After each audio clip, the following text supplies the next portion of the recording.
নমস্কার, the story teller চ্যানেলে আপনাকে স্বাগত।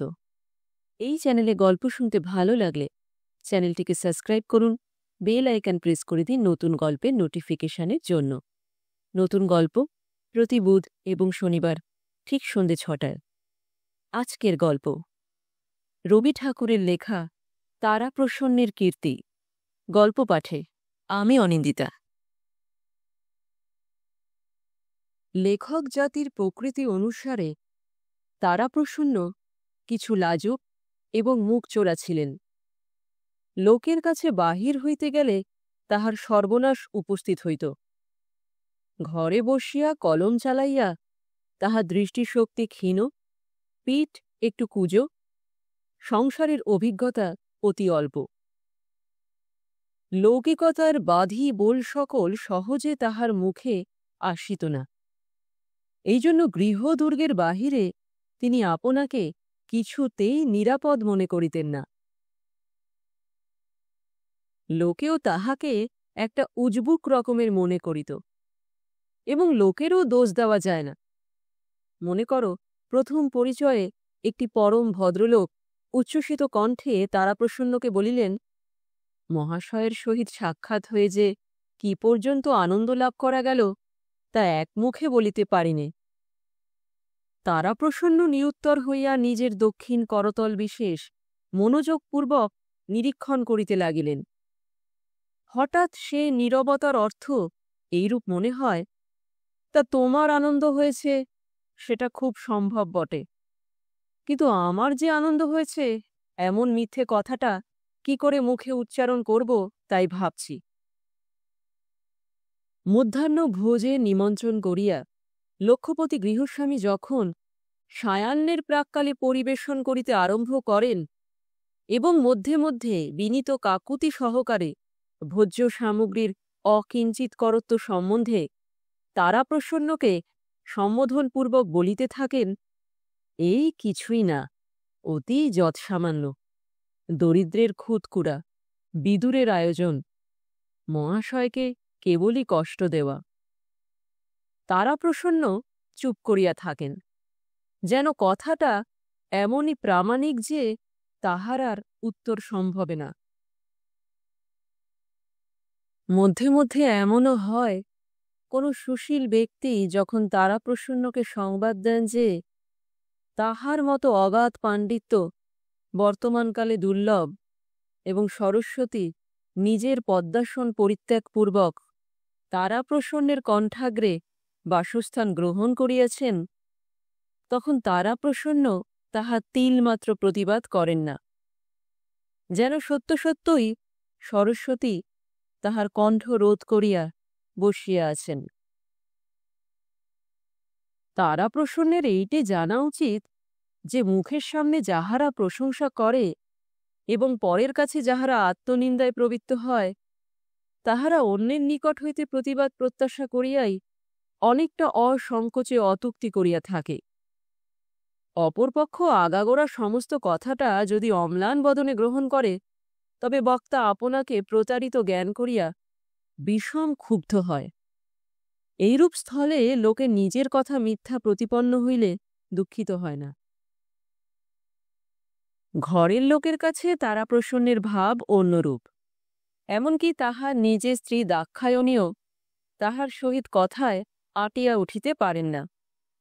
গৃহিণী কথায় কথায় বলেন, ন ন, আমি হার মারলুম, আমার এখন অন্য কাজ আছে। বাগযুদ্ধে স্ত্রীকে আত্মমুখে পরাজয় স্বীকার করাইতে পারে এমন ক্ষমতা এবং এমন সৌভাগ্য কয়জন স্বামীর আছে? তারাপ্রসন্নের দিন বেশ কাটিয়া যাইতেছে। তাহার স্ত্রীর দৃঢ় বিশ্বাস, বিদ্যা বুদ্ধি ক্ষমতায় তাহার স্বামীর সমতুল্য কেহ নাই, এবং সে কথা তিনি প্রকাশ করিয়া বলিতেও কুণ্ঠিত হইতেন না। শুনিয়া তারাপ্রসন্ন বলিতেন, তোমার একটি বই স্বামী নাই, তুলনা কাহার সহিত করিবে? শুনিয়া তাহার স্ত্রী ভারী রাগ করিতেন। তাহার কেবল একটা এই মনস্তাপ ছিল যে তাহার স্বামীর অসাধারণ ক্ষমতা বাহিরে প্রকাশ হয় না। স্বামীর সে সম্বন্ধে কিছুমাত্র চেষ্টা নাই। তারাপ্রসন্ন যাহা লিখিতেন তাহা ছাপাইতেন না। অনুরোধ করিয়া দাক্ষায়ণী মাঝে মাঝে স্বামীর লেখা শুনিতেন। যতই না বুঝিতেন ততই আশ্চর্য হইয়া যাইতেন। তিনি কৃত্তিবাসের রামায়ণ, কাশিরাম দাসের মহাভারত, কবি কঙ্কনচণ্ডী পড়িয়াছেন এবং কথকথাও শুনিয়াছেন। সে সমস্তই জলের মতো বুঝা যায়, এমনকি নিরক্ষর লোকও অনায়াসে বুঝিতে পারে। কিন্তু তাহার স্বামীর মতো এমন সম্পূর্ণ দুর্বোধ হইবার আশ্চর্য ক্ষমতা তিনি ইতিপূর্বে কোথাও দেখেন নাই। তিনি মনে মনে কল্পনা করিতেন, এই বই যখন ছাপানো হইবে এবং কেহ এক অক্ষর বুঝিতে পারিবে না, তখন দেশশুদ্ধ লোক বিস্ময়ে কিরূপ অভিভূত হইয়া যাইবে। সহস্রবার করিয়া স্বামীকে বলিতেন, এসব লেখা ছাপাও। তারাপ্রসন্নের 4টি সন্তান, 4ই কন্যা। দাক্ষায়ণী মনে করিতেন সেটা গর্ভধারিণীরই অক্ষমতা। এই জন্য তিনি আপনাকে প্রতিভাসম্পন্ন স্বামীর অত্যন্ত অযোগ্য স্ত্রী মনে করিতেন। যে স্বামী কথায় কথায় এমন সকল দুরূহ গ্রন্থ রচনা করেন, তাহার স্ত্রীর গর্ভে কন্যা বই আর সন্তান হয় না। স্ত্রীর পক্ষে এমন অপটুতার পরিচয় আর কি দিব। প্রথম কন্যাটি যখন পিতার বক্ষের কাছ পর্যন্ত বাড়িয়া উঠিল, তখন তারাপ্রসন্নের নিশ্চিন্ত ভাব ঘুচিয়া গেল। তখন তাহার স্মরণ হইল একে একে 4টি কন্যারই বিবাহ দিতে হইবে এবং সেজন্য বিস্তর অর্থের প্রয়োজন। গৃহিণী অত্যন্ত নিশ্চিন্ত মুখে বলিলেন, তুমি যদি একবার একটুখানি মন দাও, তাহা হইলে ভাবনা কিছুই নাই। তারাপ্রসন্ন কিঞ্চিৎ ব্যগ্রভাবে বলিলেন, সত্য নাকি?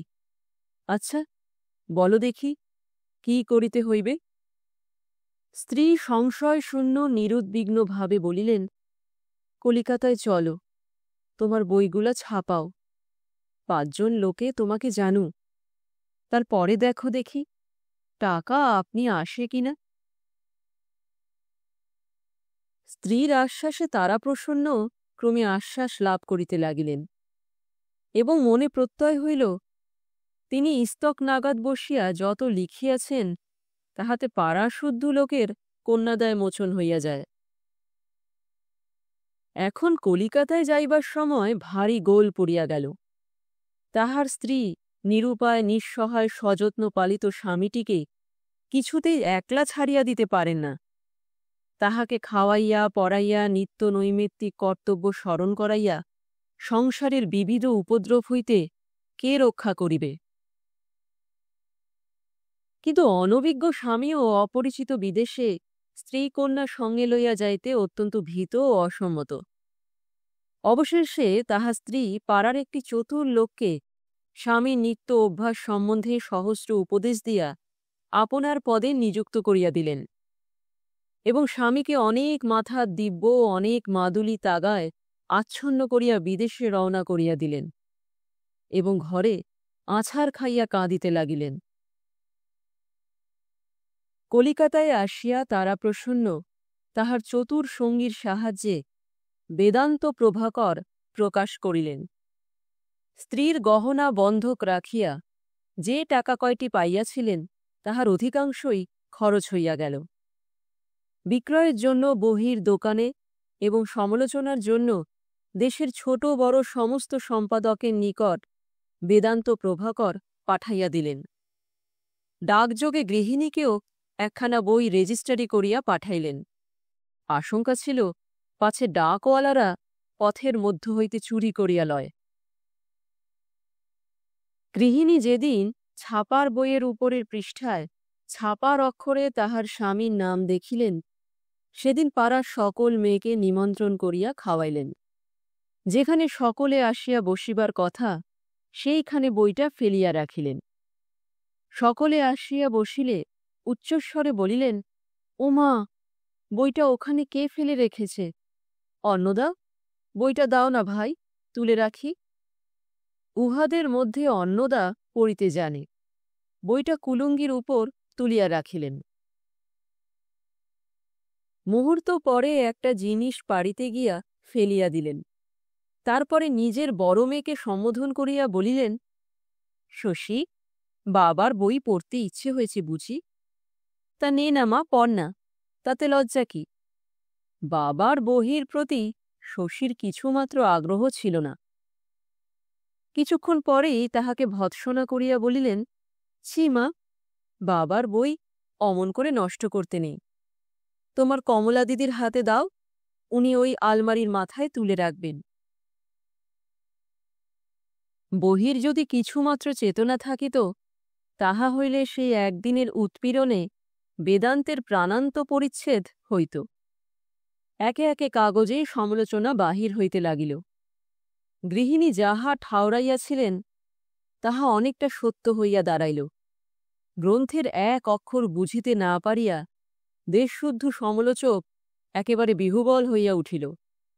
সকলেই এক বাক্যে কহিল, এমন সারবান গ্রন্থ ইতিপূর্বে প্রকাশিত হয় নাই। যে সকল সমালোচক রেনল্ডসের লন্ডন রহস্যের বাংলা অনুবাদ ছাড়া আর কোনো বই স্পর্শ করিতে পারে না, তাহারা অত্যন্ত উৎসাহের সহিত লিখিল, দেশের ঝুরি ঝুরি নাটক নবেলের পরিবর্তে যদি এমন দু একখানি গ্রন্থ মধ্যে মধ্যে বাহির হয়, তবে বঙ্গসাহিত্য বাস্তবিকই পাঠ্য হয়। যে ব্যক্তি পুরুষানুক্রমে বেদান্তের নাম কখনো শুনে নাই, সেই কেবল লিখিল, তারাপ্রসন্নবাবুর সহিত সকল স্থানে আমাদের মতের মিল হয় নাই। স্থানাভাববশত এ স্থলে তাহার উল্লেখ করিলাম না, কিন্তু মোটের উপরে গ্রন্থকারের সহিত আমাদের মতের অনেক ঐক্যই লক্ষিত হয়।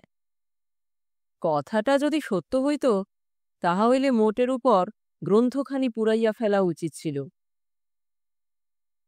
দেশের যেখানে যত লাইব্রেরি ছিল এবং ছিল না, তাহার সম্পাদকগণ মুদ্রার পরিবর্তে মুদ্রাঙ্কিত পত্রে তারাপ্রসন্নের গ্রন্থ ভিক্ষা চাহিয়া পাঠাইলেন। অনেকেই লিখিল, আপনার এই চিন্তাশীল গ্রন্থে দেশের একটি মহৎ অভাব দূর হইয়াছে।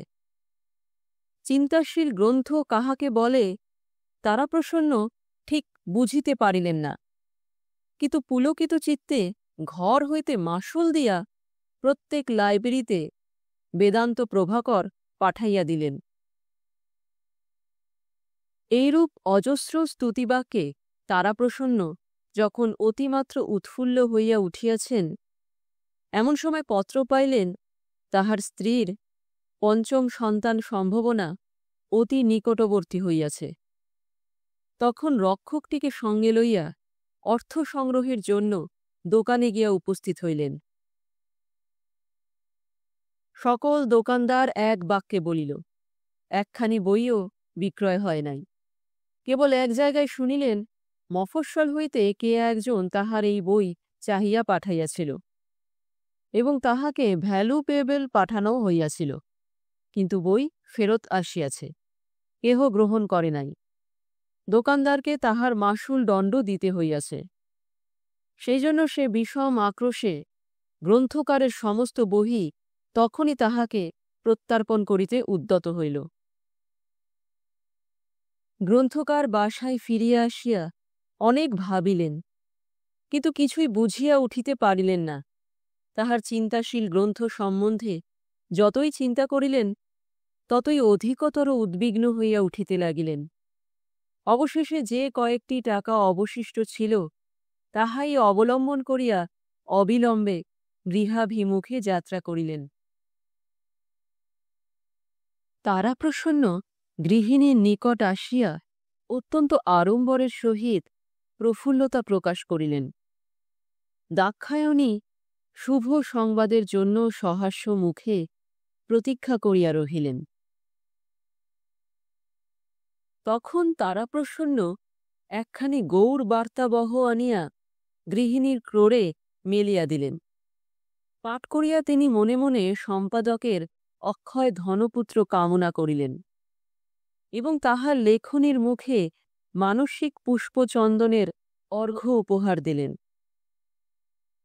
পাঠ সমাপন করিয়া আবার স্বামীর মুখের দিকে চাহিলেন। স্বামী তখন নবপ্রভাত আনিয়া খুলিয়া দিলেন। পাঠ করিয়া আনন্দ বিহুবলা দাক্ষায়ণী আবার স্বামীর মুখের প্রতি প্রত্যাশাপূর্ণ স্নিগ্ধ নেত্র উত্থাপিত করিলেন। তখন তারাপ্রসন্ন একখণ্ড যুগান্তর বাহির করিলেন। তাহার পর ভারত ভাগ্যচক্র, তাহার পর শুভ জাগরণ, তাহার পর অরুণালোকে, তাহার পর সংবাদ তরঙ্গভঙ্গ, তাহার পর আশা, আগমনী, উচ্ছ্বাস, পুষ্পমঞ্জরী, সহচরী, সীতা গেজেট, অহল্যা লাইব্রেরি প্রকাশিকা, ললিত সমাচার, কোটাল, বিশ্ববিচারক, লাবণ্যলতিকা। হাসিতে হাসিতে গৃহিণীর আনন্দ অশ্রু পড়িতে লাগিল। চোখ মুছিয়া আরও একবার স্বামীর কীর্তিরশ্মি সমুজ্জ্বল মুখের দিকে চাহিলেন। স্বামী বলিলেন, এখনো অনেক কাগজ বাকি আছে। দাক্ষায়ণী বলিলেন, সে বিকেলে দেখিব, এখন অন্য খবর কি বল। তারাপ্রসন্ন বলিলেন, এবার কলিকাতায় গিয়া শুনিয়া আসিলাম লাট সাহেবের মেম একখানা বই বাহির করিয়াছে, কিন্তু তাহাতে বেদান্ত প্রভাকরের কোনো উল্লেখ করে নাই। দাক্ষায়ণী বলিলেন, আহা, ওসব কথা নয়, আরও কি আনলে বলো না। তারাপ্রসন্ন বলিলেন, কতকগুলো চিঠি আছে। তখন দাক্ষায়ণী স্পষ্ট করিয়া বলিলেন, টাকা কত আনলে। তারাপ্রসন্ন বলিলেন, বিধুভূষণের কাছে 5 টাকা হাওলাত করে এনেছি। অবশেষে দাক্ষায়ণী যখন সমস্ত বৃত্তান্ত শুনিলেন, তখন পৃথিবীর সাধুতা সম্বন্ধে তাহার সমস্ত বিশ্বাস বিপর্যস্ত হইয়া গেল। নিশ্চয় দোকানদারেরা তাহার স্বামীকে ঠকাইয়াছে এবং বাংলাদেশের সমস্ত ক্রেতা ষড়যন্ত্র করিয়া দোকানদারদের ঠকাইয়াছে। অবশেষে সহসা মনে হইল, যাহাকে নিজের প্রতিনিধি করিয়া স্বামীর সহিত পাঠাইয়াছিলেন, সেই বিধুভূষণ দোকানদারদের সহিত তলে তলে যোগ দিয়াছে, এবং যত বেলা যাইতে লাগিল ততই তিনি পরিষ্কার বুঝিতে পারিলেন ও পাড়ার বিশ্বম্বর চাটুজ্যে তাহার স্বামীর পরম শত্রু। নিশ্চয়ই এ সমস্ত তাহারই চক্রান্তে ঘটিয়াছে। তাই বটে, যেদিন তাহার স্বামী কলিকাতায় যাত্রা করেন, তাহার 2 দিন পরেই বিশ্বম্বরকে বটতলায় দাঁড়াইয়া কানাইপালের সহিত কথা কহিতে দেখা গিয়াছিল। কিন্তু বিশ্বম্বর মাঝে মাঝে প্রায়ই কানাইপালের সহিত কথাবার্তা কয় কিনা, এই জন্য তখন কিছুই মনে হয় নাই। এখন সমস্ত জলের মতো বুঝা যাইতেছে।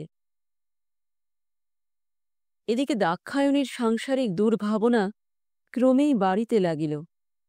যখন অর্থ সংগ্রহের এই একমাত্র সহজ উপায় নিষ্ফল হইল, তখন আপনার কন্যা প্রসবের অপরাধ তাহাকে চতুর্গুণ দগ্ধ করিতে লাগিল। বিশ্বম্ভর, বিধুভূষণ অথবা বাংলাদেশের অধিবাসীদিগকে এই অপরাধের জন্য দায়ী করিতে পারিলেন না। সমস্তই একলা নিজের স্কন্ধে তুলিয়া লইতে হইল। কেবল যে মেয়েরা জন্মিয়াছে এবং জন্মিবে, তাহাদিওকেও কিঞ্চিৎ কিঞ্চিৎ অংশ দিলেন। অহরাত্র মুহূর্তের জন্য তাহার মনে আর শান্তি রহিল না। আসন্ন প্রসবকালে দাক্ষায়ণীর শারীরিক অবস্থা এমনই হইল যে সকলের বিশেষ আশঙ্কার কারণ হইয়া দাঁড়াইল। নিরুপায় তারাপ্রসন্ন পাগলের মতো হইয়া বিশ্বম্ভরের কাছে গিয়া বলিল, দাদা, আমার এই খান 50 বই বাঁধা রাখিয়া যদি কিছু টাকা দাও তো শহর হইতে ভালো দাই আনাই।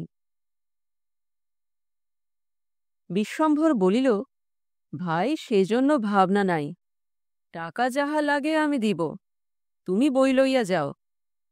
এই বলিয়া কানাইপালের সহিত অনেক বলা কহা করিয়া কিঞ্চিৎ টাকা সংগ্রহ করিয়া আনিল, এবং বিধুভূষণ স্বয়ং গিয়া নিজে হইতে পাথেয় দিয়া কলিকাতা হইতে ধাত্রী আনিল। দাক্ষায়ণী কি মনে করিয়া স্বামীকে ঘরে ডাকাইয়া আনিলেন এবং মাথা দিব্য দিয়া বলিলেন, যখনই তোমার সেই বেদনার উপক্রম হইবে, স্বপ্নলব্ধ ঔষধটা খাইতে ভুলিও না, আর সেই সন্ন্যাসীর মাদুলিটা কখনোই খুলিয়া রাখিও না। আর এমন ছোটখাটো সহস্র বিষয়ে স্বামীর দুটি হাতে ধরিয়া অঙ্গীকার করাইয়া লইলেন, আর বলিলেন, বিধুভূষণের উপর কিছুই বিশ্বাস নাই, সেই তাহার স্বামীর সর্বনাশ করিয়াছে। নতুবা ঔষধ, মাদুলি এবং মাথার দিব্য সমেত তাহার সমস্ত স্বামীটিকে তাহার হস্তে দিয়া যাইতেন। তারপরে মহাদেবের মতো তাহার বিশ্বাসপ্রবণ ভোলানাথ স্বামীটিকে পৃথিবীর নির্মম কুটিল বুদ্ধি চক্রান্তকারীদের সম্বন্ধে বারবার সতর্ক করিয়া দিলেন। অবশেষে চুপি চুপি বলিলেন, দেখো, আমাদের যে মেয়েটি হইবে, সে যদি বাঁচে, তাহার নাম রাখিও বেদান্ত প্রভা। তারপরে তাহাকে শুধু প্রভা বলিয়া ডাকিলেই চলিবে।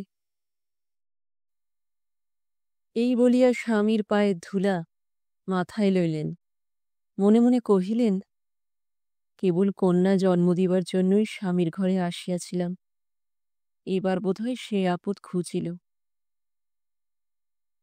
ধাত্রী যখন বলিল, মা, একবার দেখো মেয়েটি কি সুন্দর হয়েছে, মা একবার চাহিয়া নেত্র নিমীলন করিলেন, মৃদুস্বরে বলিলেন, বেদান্ত প্রভা।